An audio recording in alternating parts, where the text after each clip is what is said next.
The wind rustled through the trees, whispering its way across the open fields of Iron Ridge. It was the kind of place where neighbors still knew each other's names, where the general store doubled as a gathering spot, and where life moved at a pace that had long been forgotten in the big cities. For William Bill Hawthorne, that was exactly why he had chosen it. After 3 decades of service in Delta Force, he wanted nothing more than a quiet life.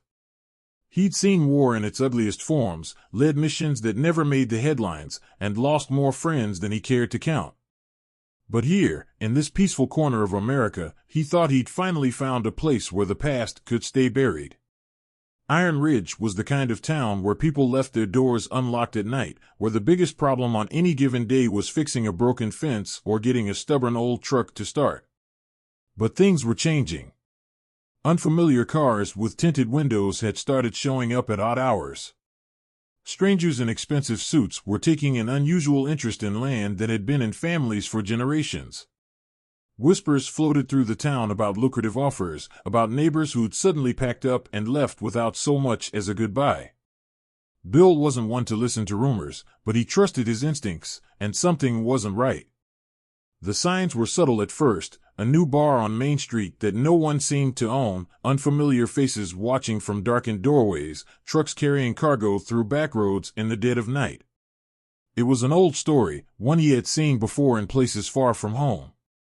The cartel wasn't just moving in, they were setting down roots, establishing control, and pushing out anyone who stood in their way.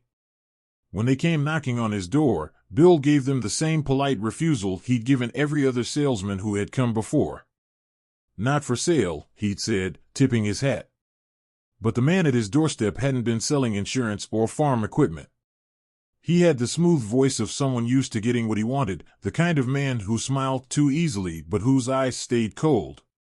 And when Bill shut the door, he knew it wasn't the last time they'd meet.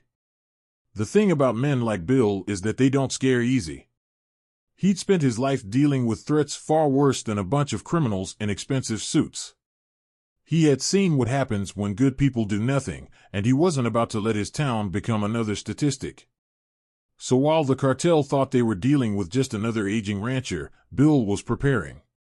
He reinforced his land, reached out to old friends who owed him favors, and kept an eye on every move the cartel made. He knew how these games were played, and he knew exactly how to win. But here's the real question: what would you do? If someone showed up on your doorstep, trying to take what's yours, would you stand your ground or walk away? Would you fight for your home, your neighbors, your way of life? Let me know in the comments. And if you want to see how Bill handles this, make sure you subscribe, like, and share. Because trust me, this is only the beginning. The changes in Iron Ridge started small. A new face here, a strange car there. People barely noticed at first.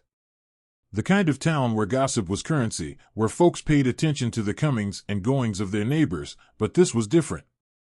It wasn't a new family moving in or a businessman looking to set up shop.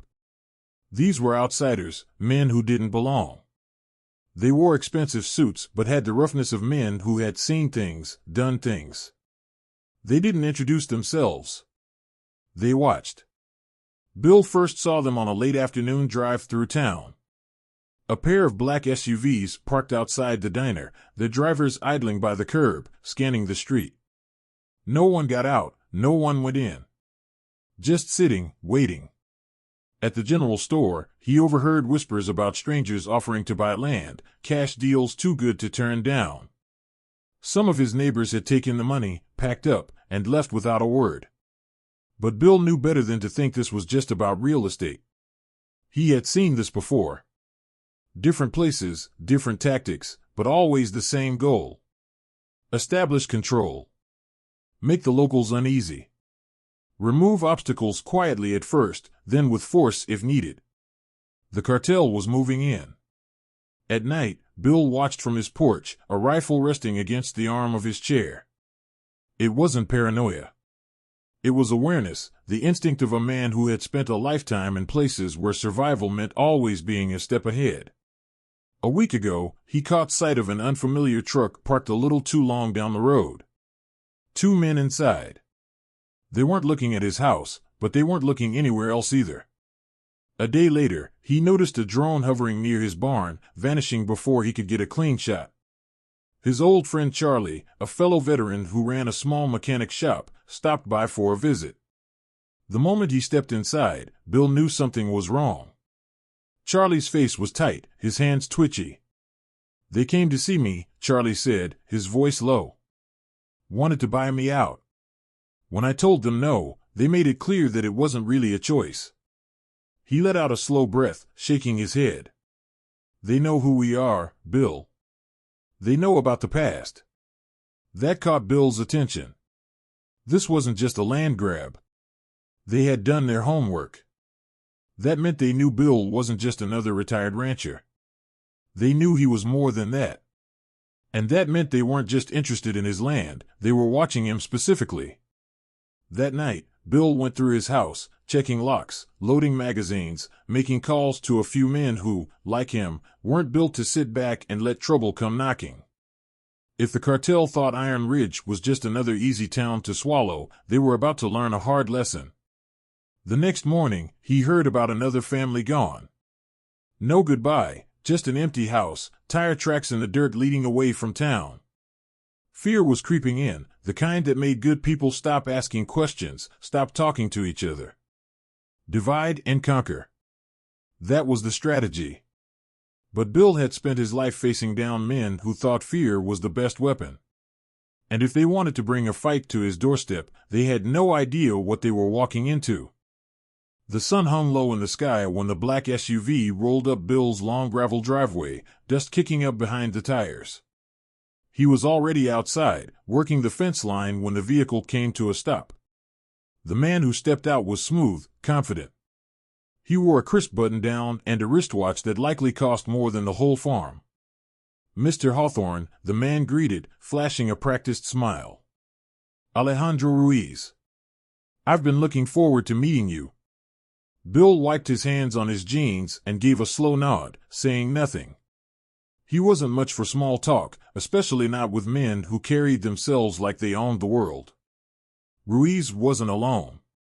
Another man stayed by the SUV, sunglasses hiding his eyes, arms crossed over his chest. Security, muscle. Bill knew the type. "I won't take up much of your time," Ruiz continued, voice smooth as whiskey. "I represent a group that's been making some investments in the area. We've been acquiring land, and we're prepared to make you a very generous offer." Bill let the words settle. He'd heard enough from the townsfolk to know exactly what kind of group Ruiz represented. He also knew that saying no wouldn't be the end of it. "Not interested," Bill said simply, fixing his eyes on Ruiz. He didn't need to say more. The man would either take the hint or show his hand. Ruiz sighed, shaking his head like a father disappointed in a wayward child. "Mr. Hawthorne, I don't think you understand the opportunity here. We're offering well above market value. You could retire comfortably, maybe take a trip, enjoy life." Bill crossed his arms. "I'm already retired. And I like my life just fine." A flicker of irritation crossed Ruiz's face, gone almost as quickly as it appeared. "I get it. You're a man of principle. But consider this, things are changing around here. People who take our offer find the transition very smooth. Those who don't, well, it can be difficult to hold on to something when the world is moving forward." Bill let the silence stretch, holding Ruiz's gaze until the younger man looked away first. He had no patience for threats wrapped in honeyed words. "Good talk," Bill said. "Now, if you don't mind, I've got work to do." Ruiz hesitated, then gave a slow nod. "Think it over. We'll be in touch." Without another word, he climbed back into the SUV, and the vehicle rumbled down the drive, disappearing in a haze of dust. Bill watched until it was out of sight before exhaling slowly. Trouble was brewing. That night, Bill sat on his porch, nursing a black coffee and watching the stars. His gut told him they weren't done, not by a long shot. When the first alert chimed on his security system, he wasn't surprised. Grabbing his tablet, he cycled through the cameras stationed around his property. 3 men. Dressed dark, moving careful, like they'd done this before. They weren't trying to break in, not yet. They were scouting, looking for weak spots. Bill set his coffee down, calm as ever. He could wait.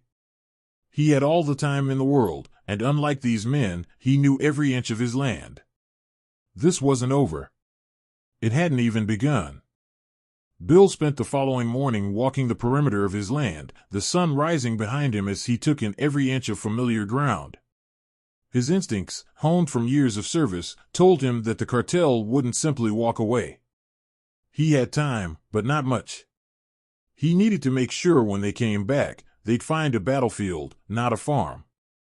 Reaching the barn, he unlocked the heavy door and stepped inside. Hidden beneath layers of tarps and old farm equipment was a storage locker he hadn't opened in years. He pulled back the cover, revealing military-grade surveillance gear, a secure communication setup, and a selection of weapons he'd hoped never to need again. This was no longer about farming, it was about survival.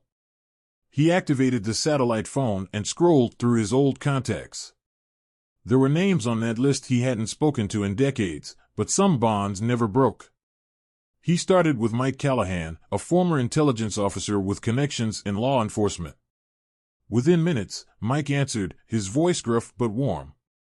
"Didn't think I'd hear from you again, Bill. What's going on?"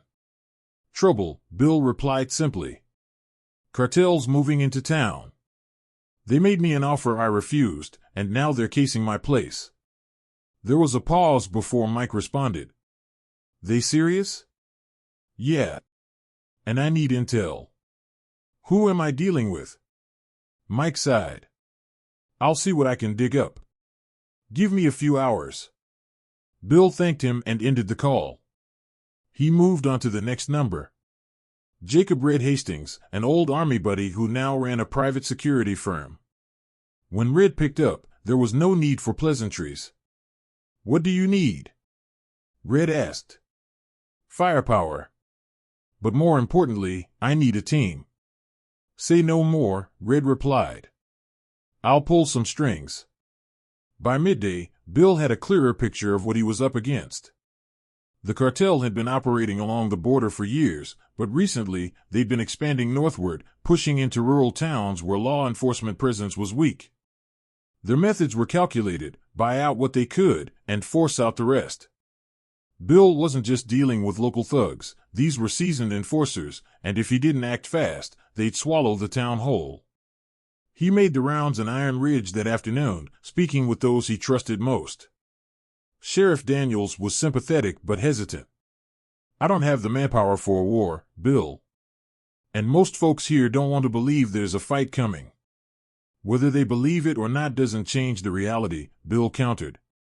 "They need to be ready. Even if they don't fight, they need to know what's coming." Daniels nodded reluctantly. "I'll do what I can. But keep it quiet. Last thing we need is panic." Bill left the sheriff's office with a bitter taste in his mouth. People were afraid, and he understood why. But fear wouldn't stop what was coming. It never did. That night, under cover of darkness, he began setting up defenses.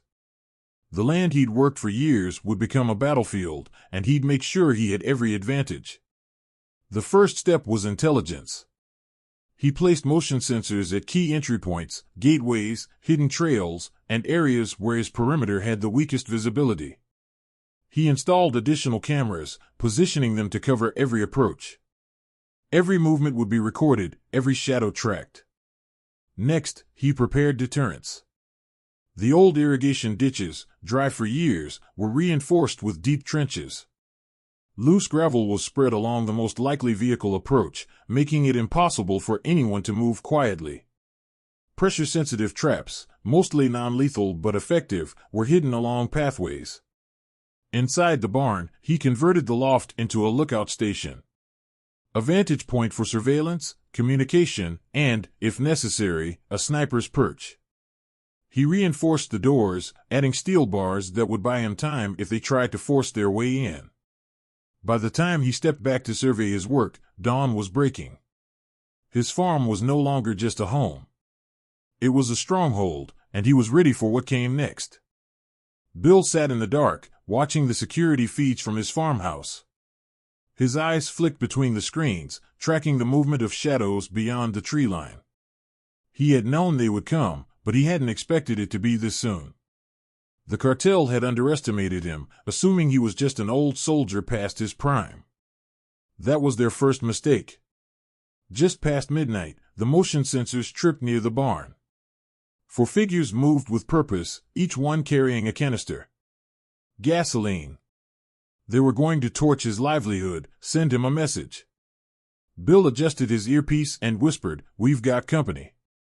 In the woods beyond the property, Red and his team, 3 former military men Bill had called in, were already in position. They had been watching the road, tracking the cartel's movements through the valley. Now, the fight had come to them. Bill grabbed his rifle and slipped out the back door, moving with practiced precision toward the barn. The night was still, save for the rustling of leaves and the distant hoot of an owl. He kept to the shadows, his heart steady, his mind sharp. One of the cartel enforcers pulled out a lighter. As the flame flickered to life, a sharp crack split the night. The lighter clattered to the ground, its owner slumping beside it. The other men froze, their heads snapping toward the tree line. "Drop it," Bill called out, his voice firm, unwavering. He stepped forward, rifle raised. The remaining 3 hesitated, their nerves fraying. Then, one of them made the mistake of raising his weapon. Another shot rang out. The second man crumpled before he could even fire. The remaining 2 spun, trying to locate their attackers, but they were outmatched. Red's team moved in, silencers muffling their shots, ending the fight in seconds. The smell of gasoline lingered in the air as Bill approached the fallen men. He nudged one with his boot, ensuring he was down for good. Then, he crouched and picked up the radio from one of their belts. He pressed the call button and spoke, his voice carrying across the frequency. "If you send more, they won't be coming back either." Silence. Then, a voice crackled through. Low. Controlled. But laced with anger. "Alejandro." Bill smirked. He had their attention now. Red joined him, his rifle slung over his shoulder. They weren't expecting resistance. "They will now," Bill replied. He glanced toward the house, where his security cameras had recorded everything. "We need to send a message." By dawn, the sheriff arrived, summoned by a vague report of trouble on the farm. Bill met him at the gate, arms crossed. Sheriff Daniels eyed the bodies, then looked at Bill. "This is getting messy," Daniels muttered. "You could have called me." Bill shook his head. "By the time you got here, my barn would be ashes." Daniels sighed. "What do you want me to do with them?" "Let them be found," Bill said. "Send word through the right channels. Make it clear this town isn't rolling over." The sheriff studied him for a long moment. Then, he nodded. "All right. But be careful, Bill. You just made yourself a target." Bill watched as the bodies were taken away, knowing full well that the real fight was just beginning. The cartel wouldn't retreat.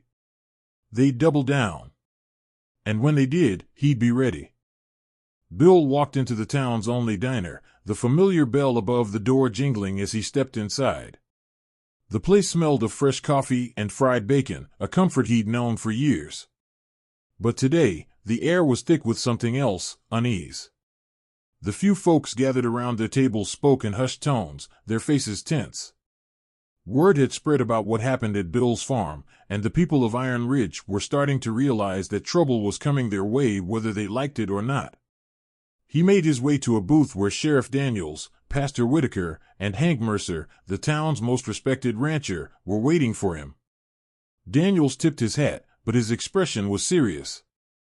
"Bill, we all know why we're here," Hank said, setting down his coffee. "You saw it first. The cartel's moving in, and if we don't do something, we'll lose our town." Bill nodded. "They're counting on fear. That's how they take control, piece by piece, one family at a time.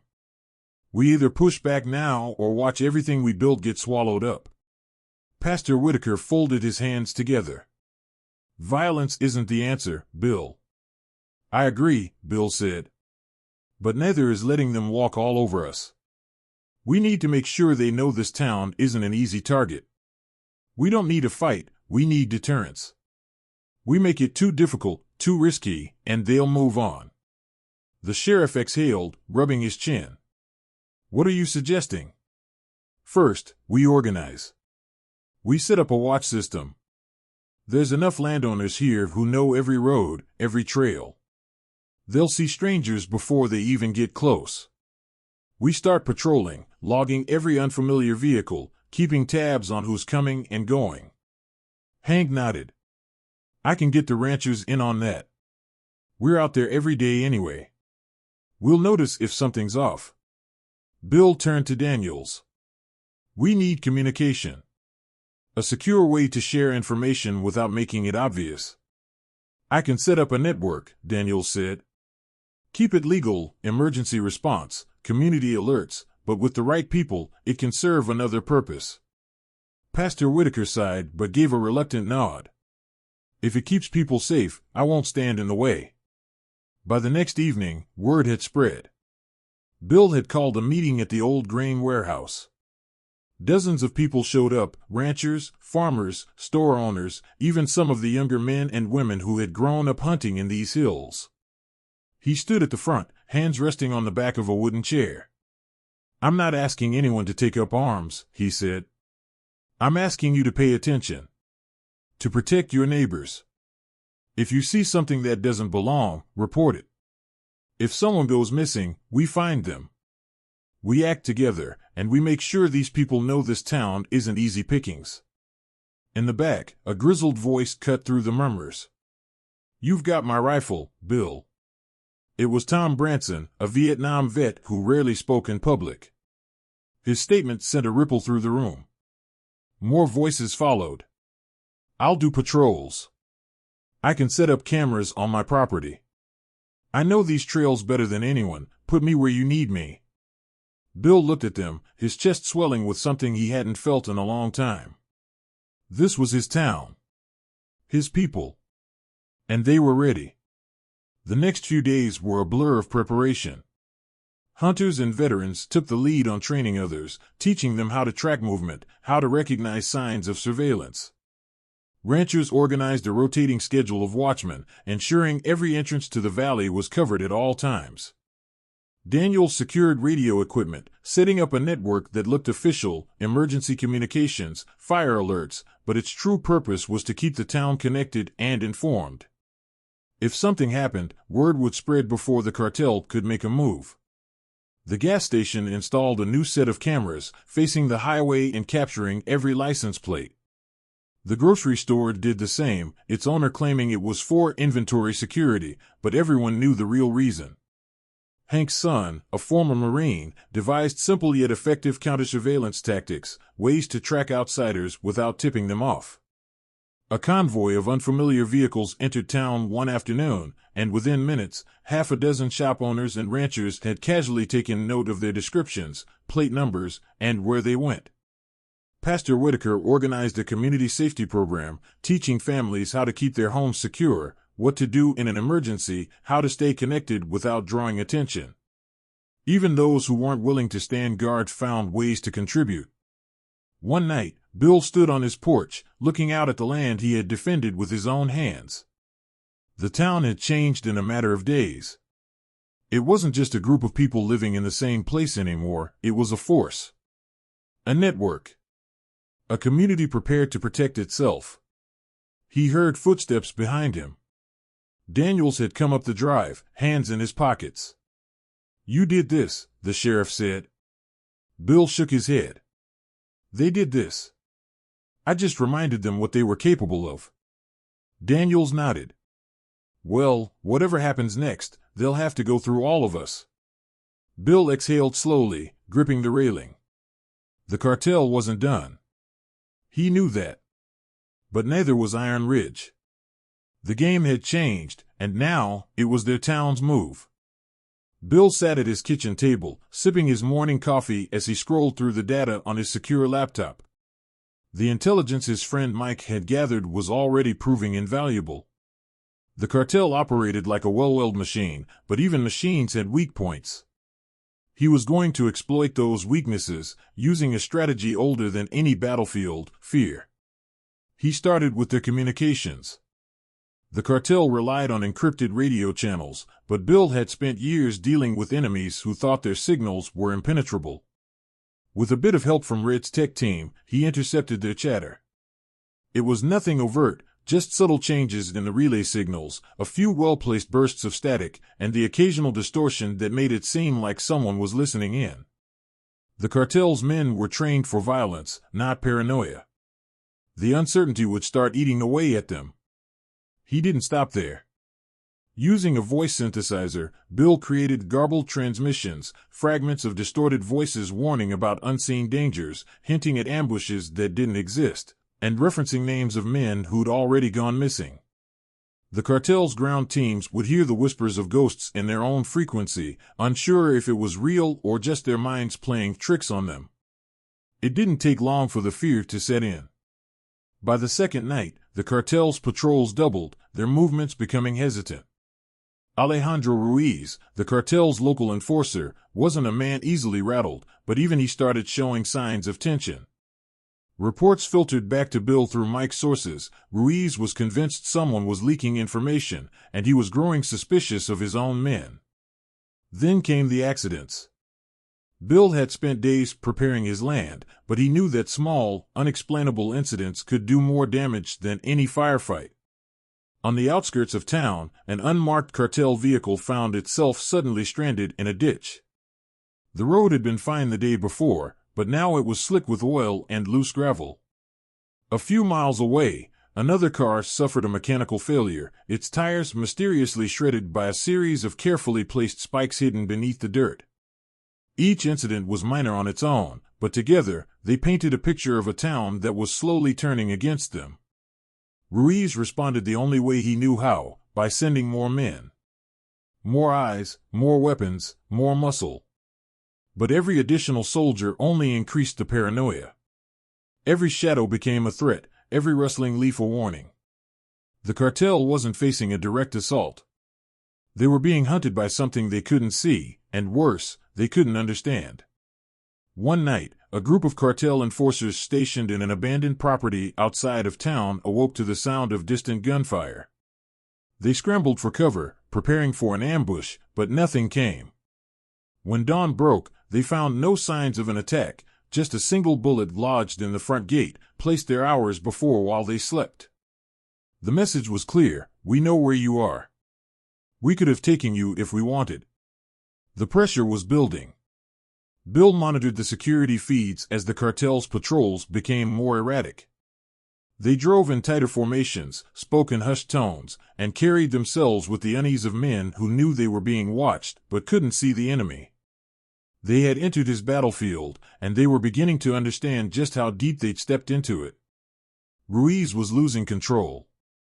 Reports from Mike confirmed that he'd ordered internal investigations, convinced there was a traitor feeding information to the enemy. The cartel had turned on itself, the first cracks forming in what had once been an unshakable force. Men who once moved with confidence now hesitated before stepping out of their safe zones. The fear of the unknown was more powerful than any bullet. Bill allowed himself a small smile as he closed his laptop. The battle wasn't won yet, but the first phase of his plan was working. He wasn't just fighting the cartel. He was making them fight themselves. The night air was thick with tension. Bill had been expecting this. He'd seen the signs, tracked their movements, intercepted enough radio chatter to know that the cartel wasn't going to back down. This wasn't just a warning or an intimidation tactic. They were coming with everything they had. Through the infrared scope, he counted a dozen men moving along the tree line, their dark silhouettes blending into the landscape. These weren't just enforcers, they moved with precision, the kind of coordination that only came from military training. Alejandro Ruiz had finally stopped underestimating him. But that wasn't going to save them. From his perch in the barn's loft, Bill keyed his radio. "Positions?" A hushed voice crackled in response. North Ridge is covered. Got 2 teams in the brush. It was Red, his old army buddy. They have no idea we see them. Good. Hold position. Bill switched frequencies. Sarah, you ready? Sarah Bennett, one of the best sharpshooters in the county, was stationed in the old watchtower near Main Street. Got eyes on their rear detail, she confirmed. Just give the word. Bill took a slow breath. This was it. The first explosion shattered the quiet night, sending a fireball into the sky near the southern perimeter. A trap, set in an old irrigation trench, had turned their lead vehicle into twisted metal. Screams echoed through the valley as chaos erupted in the cartel's ranks. Then came the gunfire. Sarah's first shot dropped a man before he even realized he was in danger. The rest dove for cover, but there was nowhere to hide. The townspeople had been trained well. Every ridge, every ditch, every fence line had been fortified with strategically placed marksmen. On the northern flank, Red and his team waited until the mercenaries moved into the open. The moment they did, a hail of bullets cut through the night. The cartel had walked straight into a crossfire. Bill moved swiftly from his perch, rifle in hand, slipping into the darkness. He knew this land better than they ever could, and he wasn't about to give up his home. Down by the creek, 3 cartel soldiers huddled behind a fallen tree, whispering frantically. Bill crept closer, taking cover behind an old tractor. He steadied his breathing, lining up his shot. 3 rounds. 3 bodies fell motionless into the dirt. The cartel had expected to roll into town, to take control with brute force. Instead, they found themselves being hunted. Alejandro Ruiz, watching from the relative safety of a distant ridge, felt the weight of his mistake. His men were pinned down, their vehicles disabled, their escape routes cut off. This wasn't a fight, it was a slaughter. From the town, more reinforcements arrived. Local hunters, veterans, even the sheriff's deputies, everybody had taken up arms. The entire town had become a force, their coordination flawless, their resolve unshaken. Pull back, one of Ruiz's lieutenants shouted. But there was nowhere to go. The town had them surrounded. Bill emerged from the shadows, his rifle trained on Ruiz's position. It's over, he called out. Ruiz, bleeding from a graze wound on his arm, locked eyes with him. He was out of options, and he knew it. Slowly, he raised his hands. One by one, his surviving men followed. The battle had lasted less than 30 minutes, but its impact would be felt for years. As the first rays of dawn broke over Iron Ridge, the town stood victorious. They had fought not just for their homes, but for their way of life. And they had won. Bill exhaled, lowering his rifle. It wasn't just his fight anymore. The town had proven they were stronger together. And now, Iron Ridge was theirs to protect, for good. The air was thick with the scent of smoke and dust as dawn broke over Iron Ridge.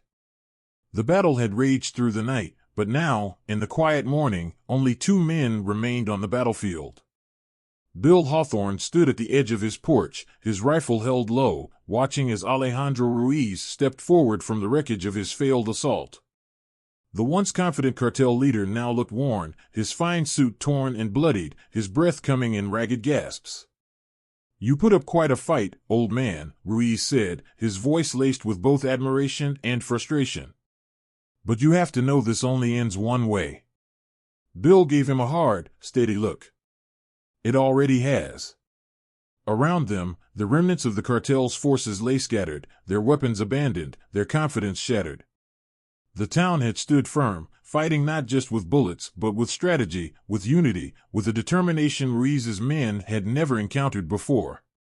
Now, his once formidable army was gone, the few survivors fleeing into the hills, their will to fight broken. The cartel had underestimated them, and it had cost them everything. Ruiz lifted his pistol, leveling it at Bill's chest. "You've cost me a lot tonight," he growled. "You think I'm just gonna walk away?" Bill didn't flinch.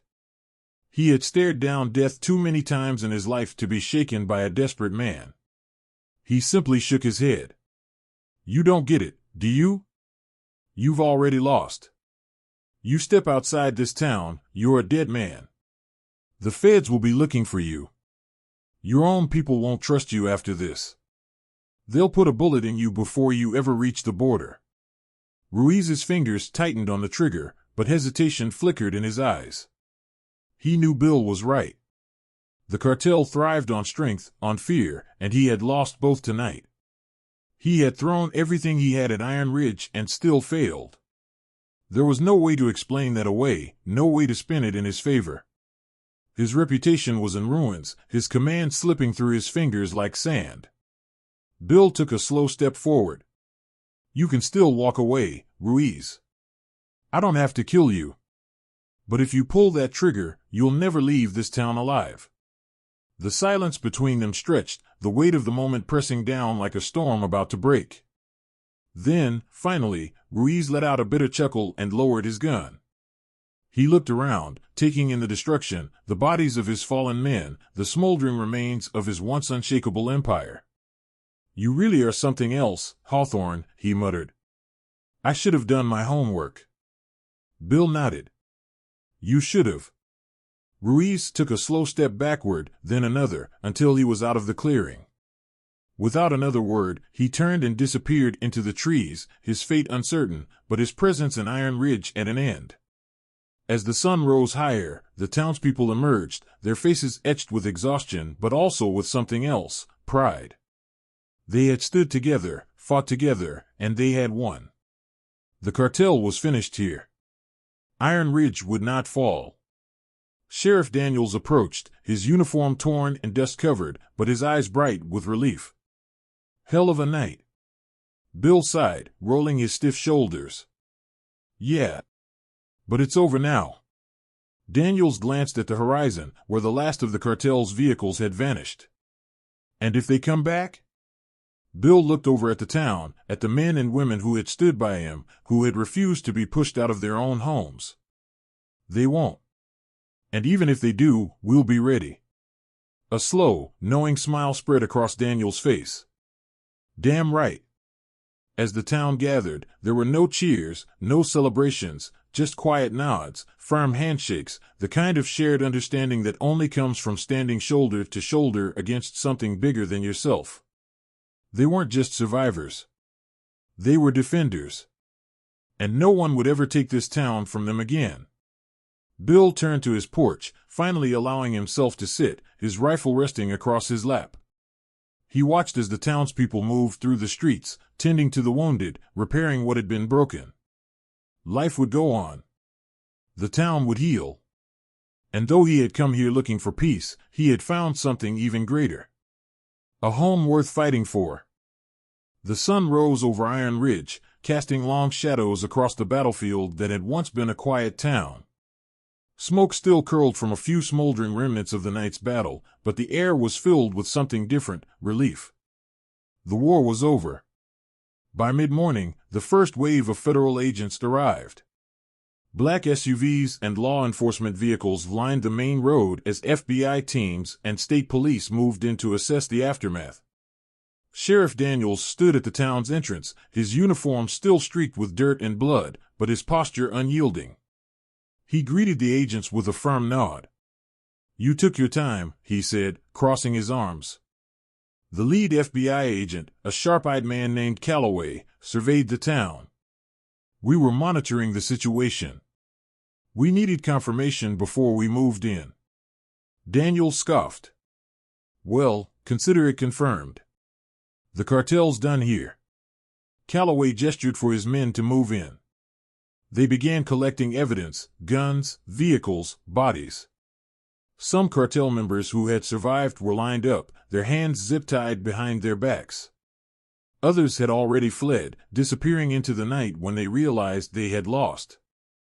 Bill stood near the ruins of his barn, arms crossed. He watched as agents documented the aftermath, but his mind was already ahead, thinking about what came next. Calloway approached him. You've got one hell of a setup here, Mr. Hawthorne. Bill nodded. Not by choice. Calloway looked around. From what we're seeing, this was one of the most coordinated civilian defenses we've ever encountered. The fact that a small town held off a cartel's full assault is unprecedented. Bill exhaled, glancing around at the people of Iron Ridge. The ones who had stood beside him, fought for their homes, and refused to let fear dictate their lives. It wasn't just me. It was all of us. This town didn't just fight back, we won. In the days that followed, the town began to yield. Neighbors who had barely spoken before were now united through shared sacrifice. Repairs started immediately, barns were rebuilt, homes fortified, streets cleaned. The scars of battle would remain, but they were reminders of resilience, not defeat. The national media caught wind of what had happened in Iron Ridge. News crews swarmed the area, painting the town's story as one of extraordinary courage. The town that refused to bow became a headline across the country. Interviews with residents, with Bill, and with the sheriff spread online, capturing the hearts of millions. But something even bigger started to happen. Inspired by Iron Ridge, small towns across the nation began organizing their own community defense networks.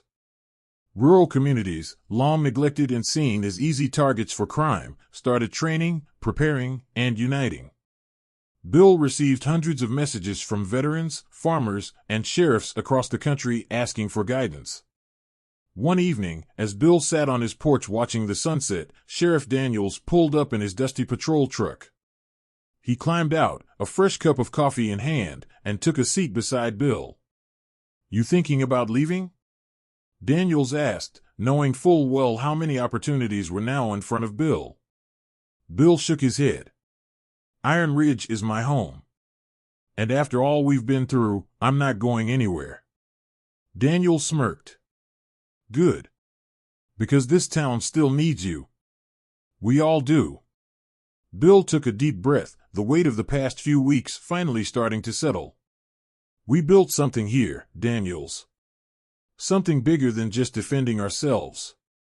We proved that ordinary people can stand up to extraordinary threats." Daniels nodded. "And now, people are looking to us to show them how." Bill knew what he had to do. It wasn't just about protecting Iron Ridge anymore. It was about making sure no town would ever be caught off guard again. As the stars began to fill the sky, he made a silent vow. He had fought wars before, but this one, this fight for the heart of small-town America, was just beginning. And he was ready. As the months passed, the remnants of the cartel vanished like shadows at dawn. No more unmarked SUVs creeping through town, no more hushed conversations behind locked doors. Iron Ridge had become something more than just a town, it had become a symbol. A place where ordinary people had refused to bow to the forces that sought to break them. The cartel never returned. They knew better. Bill Hawthorne watched from his porch as the town slowly mended its wounds. The damage from the battle was repaired, new buildings erected where old ones had fallen. Yet, the town itself was changed, not just physically, but in spirit. People walked with their shoulders squared, heads held high.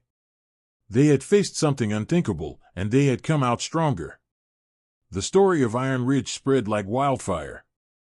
News outlets picked up fragments of the tale: a retired soldier, a small town, an overwhelming force that had been repelled by sheer will and strategy. Conspiracy theories ran rampant. Some called it a miracle, others said it was the work of an underground militia. But those who lived in Iron Ridge knew the truth. They had defended their home, not with an army, but with unity, intelligence, and determination. Occasionally, visitors arrived, journalists, historians, even a few government officials, hoping to understand what had happened. But no one ever got the full story. The townspeople knew how to keep secrets. They shared what they wanted, enough to satisfy curiosity, but never enough to expose their real strength. For Bill, life settled back into its familiar rhythm. He tended to his land, walked the same dirt roads he always had, greeted the same faces at the diner. But there was an undeniable shift. He was no longer just a retired soldier. To the people of Iron Ridge, he was something more: a guardian, a leader, a legend. Children who had been too young to understand the fight would hear the stories as they grew older, tales of the night their town stood against impossible odds. Bill never spoke of it himself, but he didn't need to. The story had a life of its own. Letters arrived from veterans across the country. Some wanted to thank him, others sought guidance. They saw in Iron Ridge a blueprint, a way forward in a world that often felt too dangerous, too out of control. In some places, communities began implementing their own security networks, learning from the example Bill and his people had set. It wasn't about turning towns into fortresses. It was about making them places where criminals knew they weren't welcome, where communities protected their own. One evening, as the sun dipped below the mountains, Sheriff Daniels pulled up in his patrol car. He stepped onto the porch, taking a seat next to Bill, both men watching the horizon in silence for a moment. "They're saying what happened here is starting to spread," Daniels finally said. "Other towns are waking up, realizing they don't have to be afraid." Bill nodded, taking a slow sip of his coffee. "Good." Daniels chuckled, shaking his head. "You know, they'll probably write books about this town someday. Maybe even make a movie." Bill smirked. "As long as they get someone better looking to play me." The sheriff laughed, but then his tone turned serious. "You did something here, Bill. Something that matters." Bill didn't answer right away. He stared out at his land, at the place he had fought so hard to protect. He had come here for peace, for a quiet life. Instead, he had become part of something much bigger. But in the end, that was okay.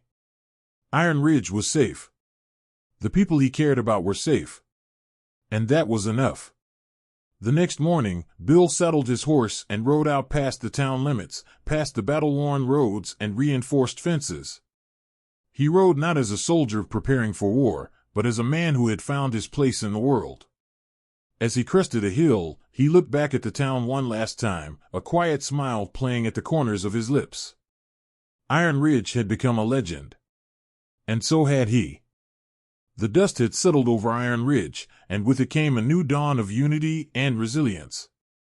What had once been a quiet town, vulnerable to outside threats, was now a beacon of strength, a testament to what people could achieve when they stood together. Bill Hawthorne, once just a retired soldier seeking peace, had shown his town the true power of preparation, strategy, and courage. His actions had not only saved Iron Ridge, but had also set an example for communities across the country. There were many lessons to be learned from Iron Ridge's stand. The first was the undeniable importance of preparation. Bill had known from the start that hope alone wouldn't keep his town safe. He had anticipated the enemy's moves, reinforced his home, and gathered intelligence before the battle even began. His meticulous planning had turned his farm into a stronghold, proving that being ready for the worst was often the key to survival. Whether it's in times of crisis or in everyday life, preparation is the foundation of security. Another crucial lesson was the power of community. Bill might have started alone, but he didn't win this fight by himself. The people of Iron Ridge, farmers, veterans, law enforcement, and everyday townsfolk had come together, each playing their part. Some gathered intelligence, others reinforced their homes, and many stood ready when the time came. It was a reminder that no one fights alone. A strong community, one where neighbors look out for each other, is often the most effective defense against any threat. Lastly, the battle for Iron Ridge underscored the value of standing up for what's right. The cartel came expecting fear and submission, believing that small-town folks would fold under pressure. Instead, they found resolve. Bill and his neighbors refused to be intimidated, proving that even the most ruthless forces can be stopped when good people refuse to back down. Courage doesn't always come with a uniform or a badge. It comes from a willingness to do what must be done, regardless of the odds. Bill had never sought to be a hero. He simply wanted to protect the land he called home. But in doing so, he became something greater, a symbol of resilience and defiance against those who prey on the weak. His actions rippled far beyond the borders of Iron Ridge.